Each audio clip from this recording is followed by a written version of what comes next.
Last Days 2. According to God's original plan, human history should have been a history of only good, but because of the fall and the coming into existence of Satan and his world, it became a history of evil. Could God remain indifferent and leave humanity in this state? No.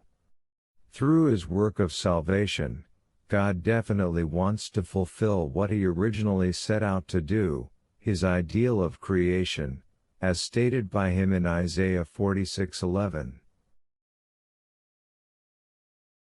Moreover, God wants, through the revelation of his complete will and the return of the Lord of the Second Advent, the new Messiah, to help mankind separate from Satan and from living in evil and sin. Although human history began as a history of sin and evil because of Satan and not God, it was then for God, since the time of Noah, the history of dispensation to restore the lost purpose of creation. The ultimate goal of human history for God is not the destruction of the world, but is to replace the history of evil with the history of good that he originally planned.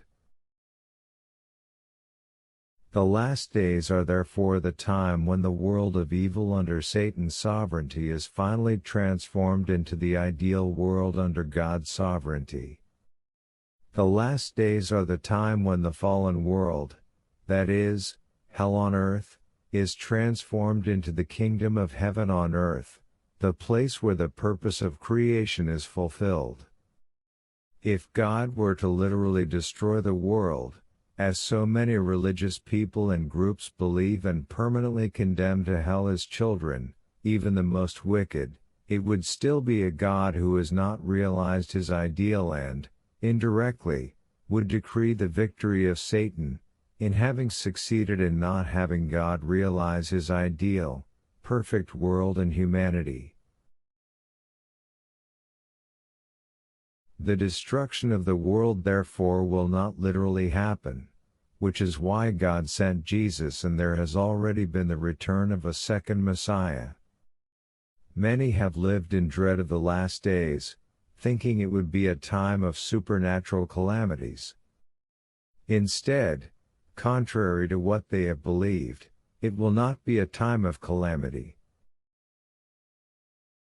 On the contrary, it will be a time of joy, because the ideal world that God and man's original nature have always desired will be established.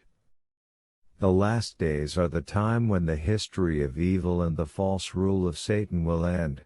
They are therefore a time of hope, since they will be followed by the beginning of the age of good.